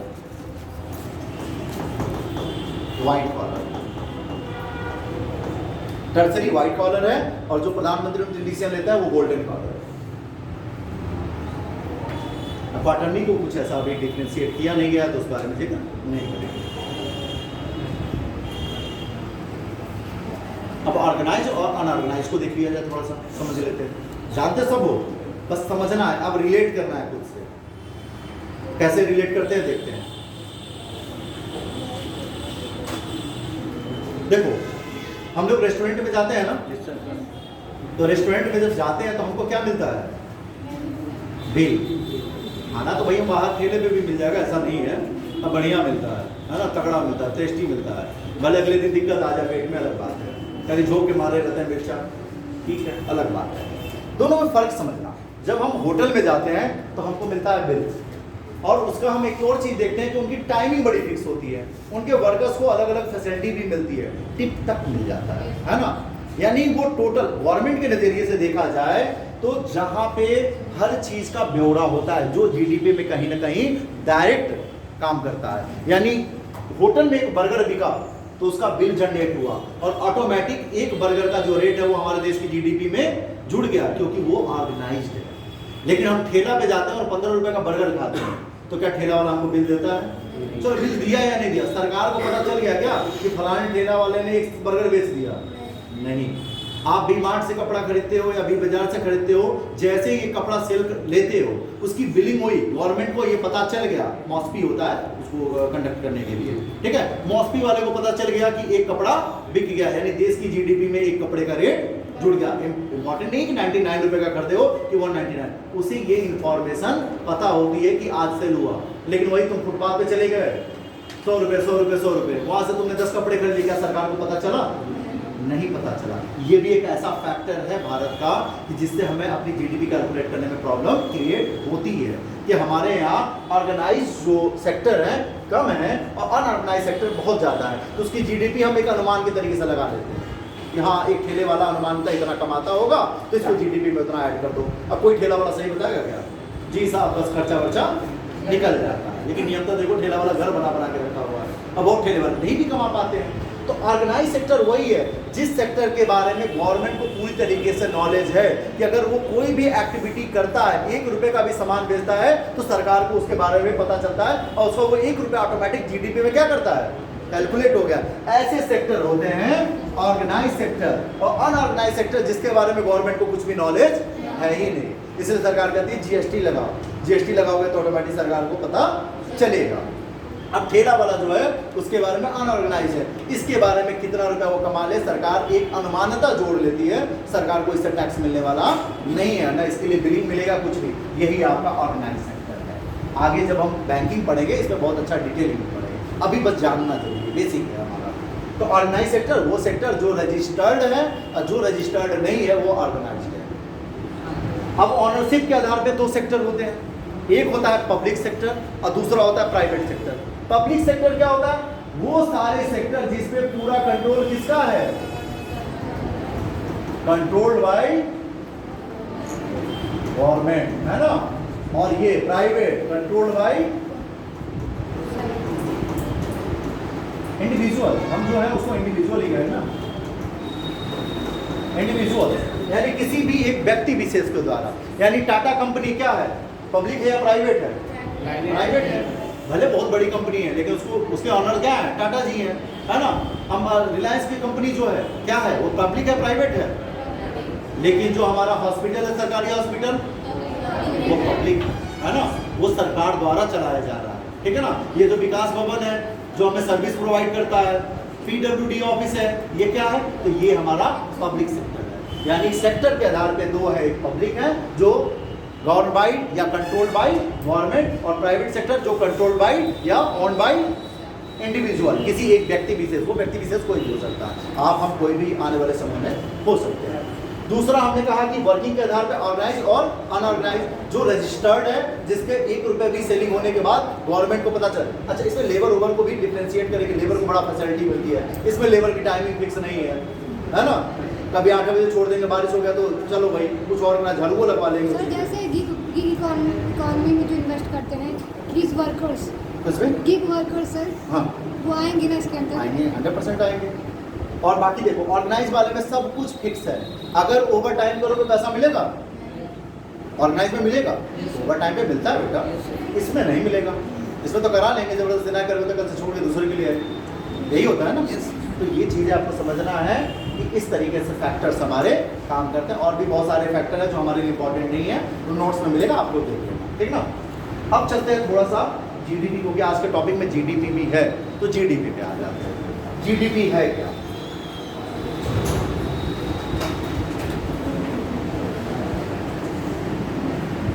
ग्रॉस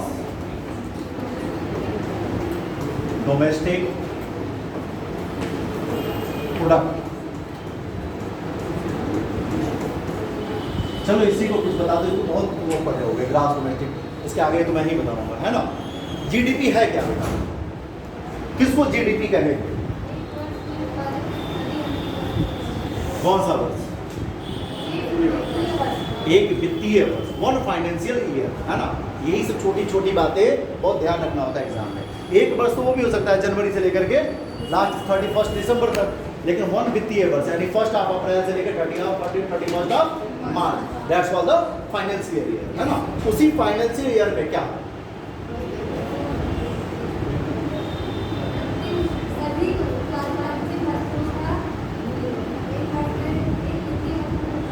चलो उसको थोड़ा बढ़िया से, मेरी आदत है कि मैं परिभाषा में पढ़ाता नहीं हूँ, तो परिभाषा में पढ़ा दूंगा तो हो सकता है कल जाके भूल जाओ।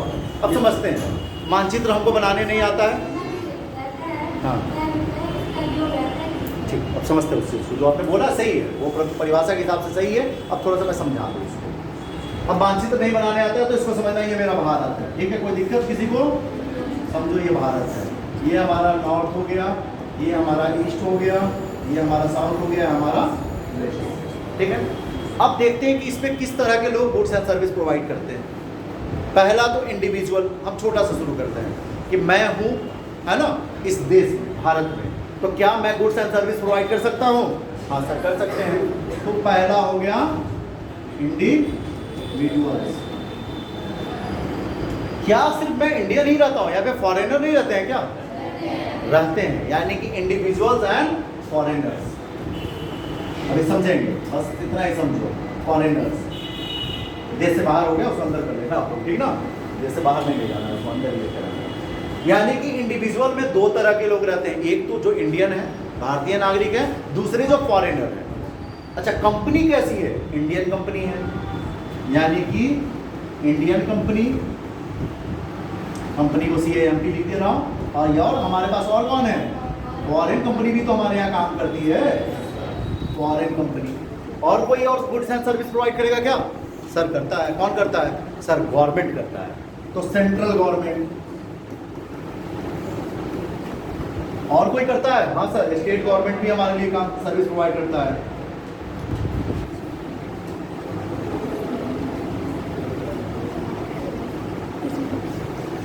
State government. और कोई करता है? हाँ सर, पंचायती राज, है ना, पंचायती राज। और कोई करता है? सर हाँ, यूटरीज जो है हमारे, है ना, यूटरीज कर रहे हैं, है ना। तो ये सारे लोग क्या कर रहे हैं? गुड्स एंड सर्विस प्रोवाइड कर रहे हैं। तो ये तो हमारा भारत के अंदर बनाने की कोशिश की है। इसका मतलब समझना कि एक वित्तीय वर्ष में, वन फाइनेंशियल ईयर में, हमारे देश की बाउंड्री के अंदर जो भी गुड्स एंड सर्विस प्रोवाइड होंगे, उनकी जो ग्रॉस वैल्यू है वही क्या कहलाती है?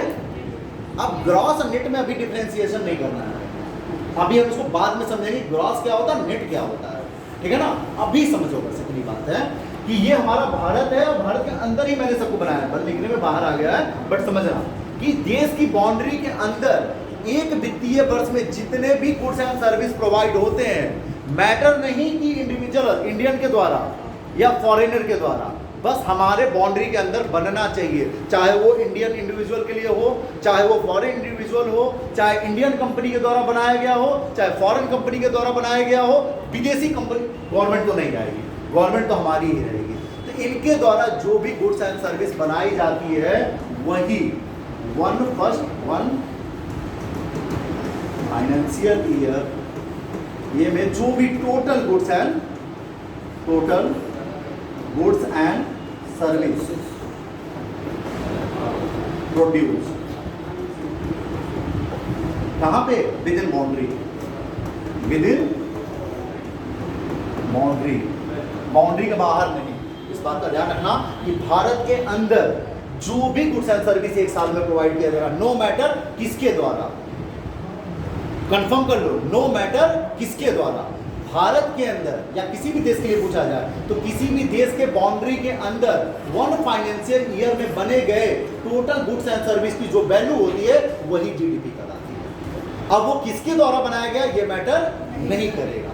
तो इसी के साथ हम GNP को भी समझ लेते हैं। साथ ही साथ GNP में क्या होता है कि इंडियन के द्वारा, अब इंडियन जब आ गया तो इंडियन में कौन आएगा? इंडियंस इंडिविजुअल होगा, इंडियंस क्या होगा?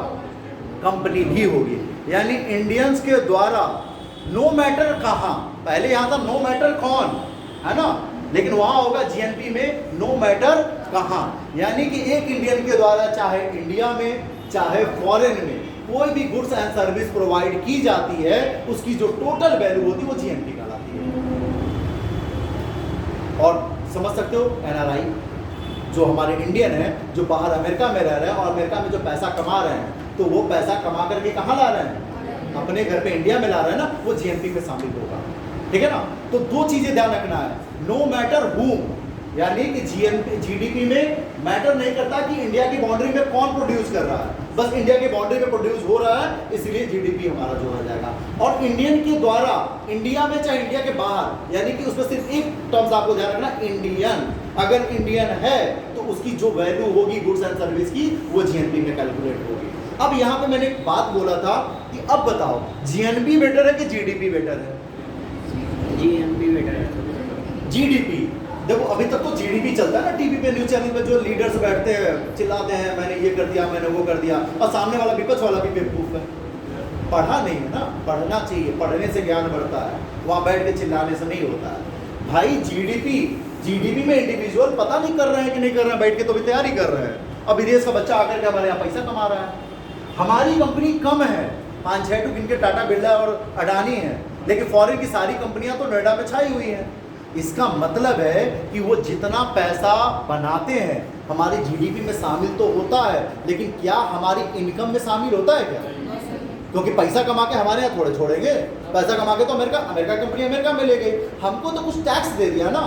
तो पूरी जीडीपी भले हमारी 4.1 ट्रिलियन है, लेकिन 4.1 ट्रिलियन हमारा पैसा थोड़े है, उसमें तो जो मेन प्रॉफिट हमको टैक्स दे दिया, बाकी सारा पैसा अमेरिका लेके चला गया। तो हम किसी भी देश का ग्रोथ इस बात पे डिपेंड करता है कि उस देश का आदमी या उस देश की कंपनी कितना वैल्यू क्रिएट करती है। यानी कि हम अमेरिका में जाकर के खूब बढ़िया पैसा कमाएं तो हमारे देश का ग्रोथ होगा, और हम इंडिया में रह करके हमारे दूसरे लोग आकर कर रहे हैं तो जीडीपी में तो कैलकुलेट हुआ, बट हमारी नेशनल इनकम में नहीं। इसीलिए हम जीडीपी में चौथे देश है, लेकिन हम पर कैपिटल इनकम में 121वां 122वां देश, और जहां बरमूडा के साथ टक्कर ले रहे हैं। सोच सकते हो, तो बहुत सारी चीजें पीपीआर में आओगे तो तीसरे आ जाएंगे, उस पीपीपी तीनों बाद में पढ़ेंगे। टाइम लगभग हो गया है सर, अभी नहीं हुआ है, बहुत टाइम है जी, तो पढ़ा सकते हो। चलो सर, सर जी उसमें जीएनपी में ये शामिल नहीं होगा ना, एफडीआई फॉरेन डायरेक्ट इन्वेस्टमेंट जो बाहर से आएगा? यही बात समझना जो तुमने बोला फॉरेन डायरेक्ट एफडीआई की बात कर रहा है। अब मैंने जो बोला उसको समझना। एफडीआई क्या है बेटा? Foreign direct investment. पैसा किसका? फॉरेन का। तो जीएनपी में कैसे शामिल होगा? जीडीपी में शामिल होगा, क्योंकि पैसा कहाँ आ रहा है? ये हमारा इंडिया, हमको यही इंडिया आता है, ठीक है ना। पैसा आ गया इंडिया में, कंपनी किसकी? फॉरेन की। तो फॉरेन कंपनी हो गई ना इंडिया में, फॉरेन कंपनी आई तो ये जीडीपी में शामिल होगा। इंडियन के द्वारा अगर कहीं बाहर भी कर रहे हैं तो वो जीएनपी में शामिल होगा। जैसे क्वेश्चन पूछा भी जाता है कई बार कि मान लो भारत की जो जीडीपी है वो मान लो 100 रुपया है, ठीक है, और जो जीएनपी है वो 10 रुपया है। तो कैलकुलेट करो, जीडीपी में देखो इंडियन और फॉरेनर दोनों आ गए, और जीएनपी बाहर का है, ठीक है ना। तो तुम ये कैलकुलेट करो कि इंडियन के द्वारा कितना कमाया गया है, इंडियंस के द्वारा। नोट कर लो, बाद में घर से लगा देना, इंडियंस के द्वारा कितना टोटल वैल्यू क्रिएट किया गया है, ठीक है ना। कर लेना, छोटा सा सिंपल सा सवाल है, देख लेना आगे। अच्छा, जीएनपी हम लोग चल रहे हैं, है ना। जीएनपी थोड़ा सा बढ़िया समझते हैं, जब हमें टाइम, हमें लगा टाइम नहीं है इसलिए मैंने थोड़ा सा क्लियर कर दिया। आप समझो ये हमारा इंडिया है, ये हमारा इंडिया, और ये हमारा समझो क्या है, ये जापान है, यहाँ रूस है। अभी हिस्ट्री वाले जानते होंगे बहुत बढ़िया से। ऑस्ट्रेलिया, यूरोप, इधर चाइना है ना, चीन, अमेरिका है ना, साउथ अमेरिका, और ये गया अफ्रीका को गया है ना, अफ्रीका, समझ गए, ये सारे देश है ना। अब हो क्या रहा है, वन फाइनेंशियल ईयर, इसमें भी ध्यान रखना है कि फाइनेंशियल ईयर वही होगा इस कहाँ से, 1 अप्रैल से लेके 31 मार्च, उसी टाइम फ्रेम में हमको काम करना है। अब इंडिया है तो इंडिया के कौन है? इंडियंस यहाँ चले आए। अब मैं जिसको तीर में बना रहा हूँ सब इंडियंस हैं, इंडियंस और इंडियंस कंपनी, ठीक है ना। इंडियन कंपनी जाके यहाँ भी कमा रही है, यहाँ भी कमा रही है, यहाँ भी कमा रही है, यहाँ भी कमा रही है ना, यहाँ भी कमा रही है। अच्छा, भारत में फॉरेन कंपनी है, इन देश में फॉरेन कंपनी है, इससे हमें लेना देना नहीं है। तो जो जीएनपी होगा वो जीएनपी क्या होगा? GNP total value of goods and services by Indians. अब बाय इंडियंस मैंने लिख दिया। अब इसमें आपको इस बात में पूछना ही नहीं है कि जब मैंने बोला total value of goods and services by Indians, तो इंडियंस बोल दिया, तो इस पे जगह की बात नहीं है। इंडियंस कहाँ है भाई? सर इंडिया में है। इंडियंस कहाँ है? सर ऑस्ट्रेलिया में है। इंडियन कहाँ है? सर चाइना में। इंडिया कहाँ है? रशिया में है सर। सेंट्रल एशिया ही होना चाहिए, उसको जापान कर देना, ठीक है? ये जापान और ये रशिया, ठीक है ना? रशिया में है सर। तो इंडियंस जहाँ भी हैं और उन्होंने कोई गुड्स या सर्विस प्रोवाइड किया या पढ़ा ही रहे या मजदूरी ही कर रहे हैं, उससे जो भी पैसा कैलकुलेट होगा वो पैसा बेटा कहाँ कैलकुलेट होगा आपका? वो जीएनपी में होगा, नो मैटर वेयर, है ना? इससे मतलब ही नहीं है, इसलिए मैंने ये लिखने की जरूरत नहीं समझी। मैंने लिख दिया इंडियन, तो आप समझ लेना। अगर इसमें इंडियन एंड फॉरेनर लिखता तो बात अलग होती। उसमें क्या कहा था? विद इन बाउंड्री, यानी हमारे देश के अंदर, है ना? बाउंड्री के अंदर, चाहे वो इंडियन हो, फॉरेनर हो, इंडियन कंपनी हो, फॉरेन कंपनी हो। बट इसमें मैंने कहा कि total value of goods and service by Indian, Indians के द्वारा, नो मैटर वेयर, कहाँ पे, इससे मैटर नहीं करता। वो कहीं भी कमा रहे हैं, उनका पैसा जो कैलकुलेट करेंगे वो जीएनपी है, और वो इसलिए बेटर माना जाता है क्योंकि वो इंडियन के द्वारा कमाया गया है। लक्ष्मी नारायण मित्तल अगर जाकर के, है ना, लंदन में अपनी कोई फैक्ट्री लगाते हैं और वहाँ पे वो पैसा जनरेट करते हैं गुड्स एंड सर्विस के द्वारा, तो ऑटोमेटिक वो पैसा कहीं ना कहीं हमारे देश की जीएनपी को ग्रो करेगा। लेकिन हमारे देश में अगर कोई विदेशी कंपनी आकर के बना रही है तो हमारे देश की जीडीपी ग्रो करेगी, लेकिन एक्चुअली में अच्छा इनकम तो अपने देश के लिए लेकर के जाएगी। इसलिए हमेशा जब भी कंपेयर करना तो जीएनपी बेटर होता है। लेकिन सरकार हमेशा क्यों कंपेयर करती है? क्योंकि एक मापक है ना, नेशनल इनकम नापने की जो सबसे बेस्ट मेथड माना गया वो जीडीपी है। किसी देश की मतलब अमीरी किससे नापी जाती है? वो इस बात पे डिपेंड करती है कि कौन देश की जीडीपी कितनी ज़्यादा है, ठीक है? उसका फायदा मिलता है हमें। ऐसा भी नहीं कि जीडीपी एकदम खराब है। अगर जीडीपी नहीं होगा तो टैक्स कौन देगा? फॉरेन कंपनी आई, एप्पल आ गई नोएडा में ना, तो अब तक बनती थी चाइना में, कोरिया में बनती थी, अमेरिका में बनती थी, अब इंडिया में बन रहा है, तो चलो ठीक है, सारा पैसा उठाकर लेकर के जाएगी कोरिया या कहीं अमेरिका लेके जाएगी, लेकिन टैक्स तो हमको पे करेगी। टैक्स तो हमको मिल रहा है, एम्प्लॉयमेंट तो हमको मिल रहा है, हमारे लोग उसमें काम तो कर रहे हैं, लेकिन जो बेटर होता है वो जीएनपी होता है। इसलिए किसी भी देश का, अच्छा किस सेक्टर में जीएनपी और जीडीपी एक बराबर होता है, ये भी समझ लेते हैं।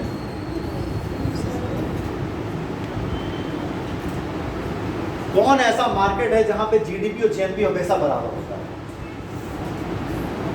हो सकता है?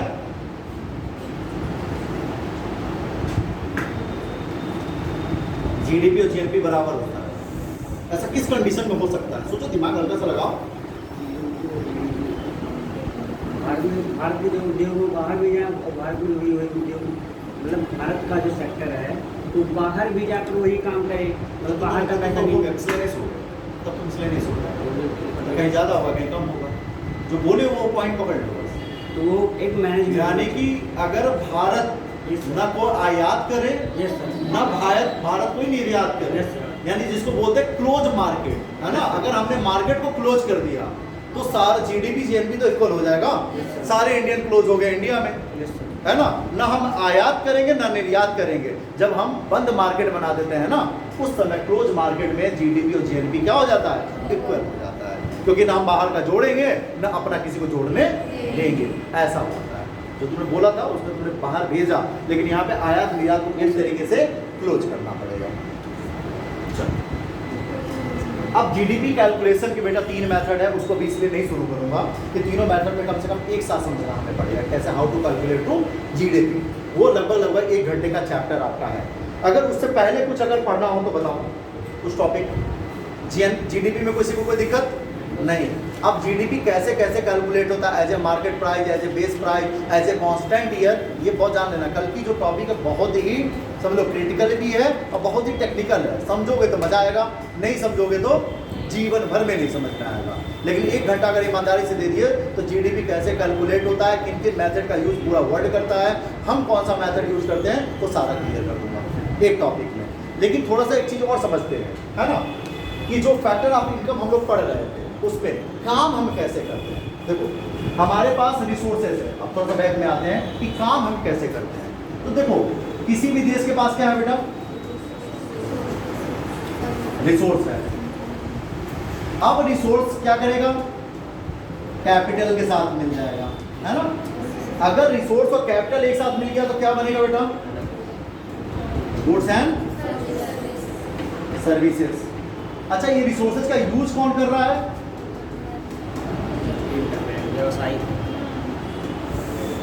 व्यवसाय यूज कर रहा है, उद्यम, है ना, उद्यमिता। और ये गुड्स एंड सर्विस को खरीदेगा कौन, कंज्यूमर हो गया, इसीलिए मैंने बनाया ये था, इसीलिए मैंने बनाया था, है ना। अब समझ रहा है चीज को कि सर ने बीच में कंज्यूम करने वाले कस्टमर क्यों नहीं डाला, समझे, क्यों नहीं डाला। एक बात बताओ, ये एंटरप्रेन्योर जो सामान बनाया होगा तो दूसरे का सामान नहीं खरीदेगा क्या, खरीदेगा सर, खरीदेगा ना। तो एंटरप्रेन्योर को आप वहाँ का कस्टमर भी तो समझोगे।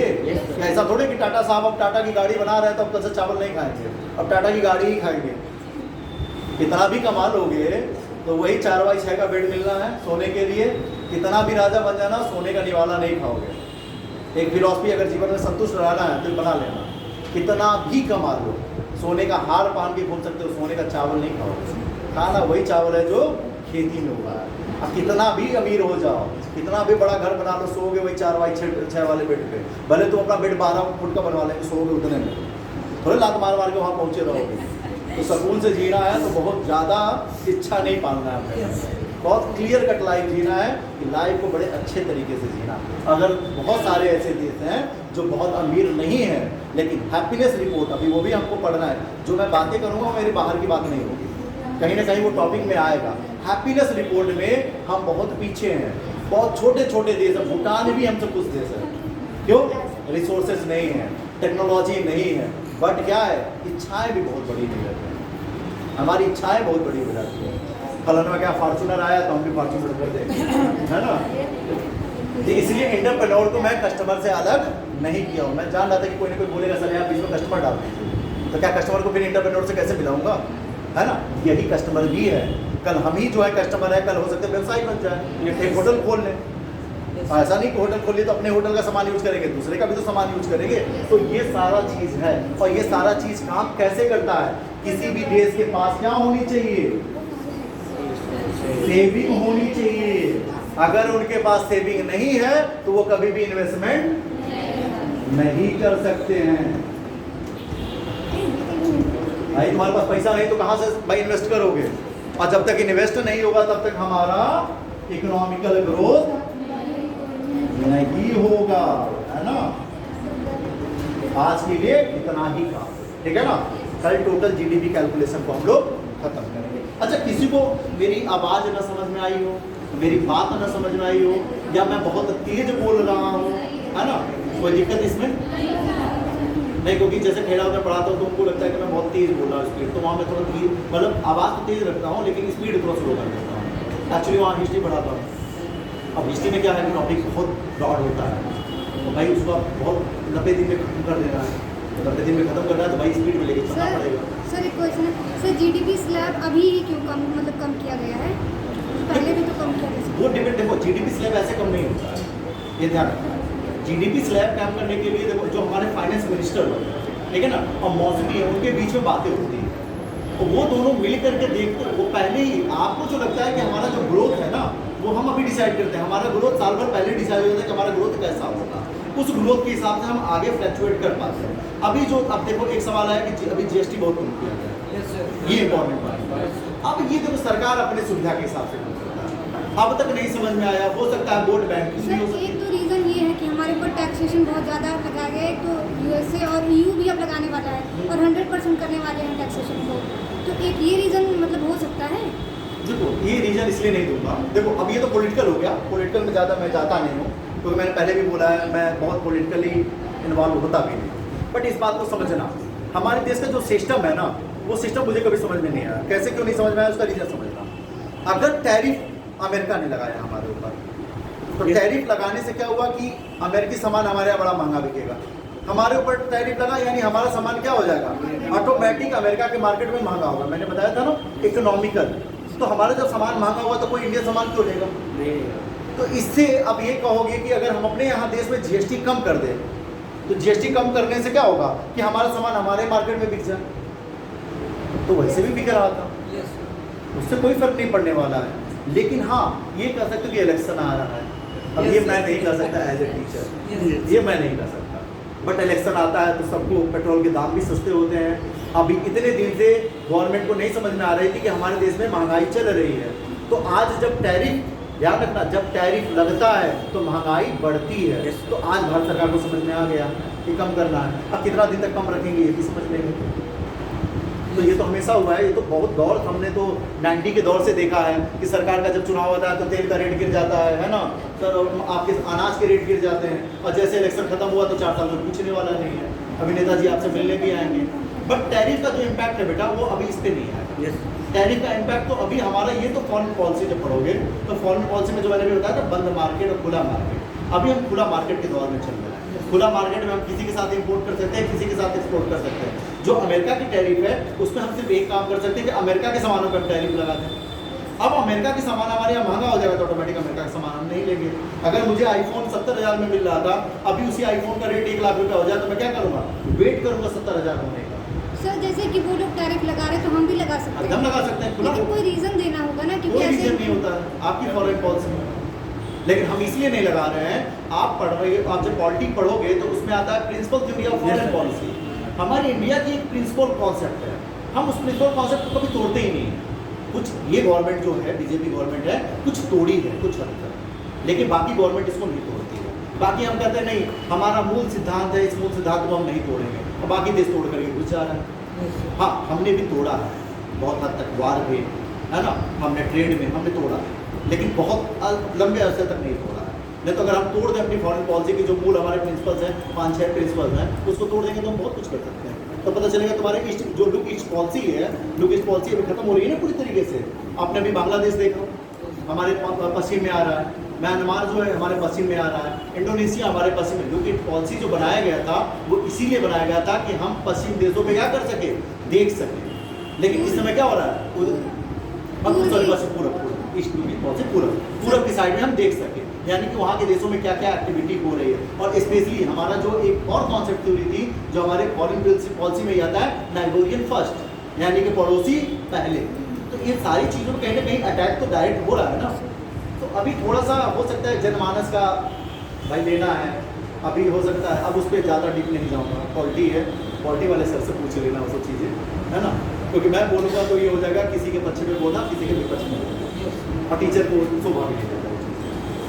हमें वो जानना है जो फैक्टफुल है। हमें टैरिफ लगाया है, बिंदास पर टैरिफ लगा दो, तू एक झापड़ मरवा, हम तो लेके 2 झापड़ बात कर सकते। बस यही होगा ना, हमारे देश वाले को ये बात समझना होगा कि चलो भाई हम इंडियन जो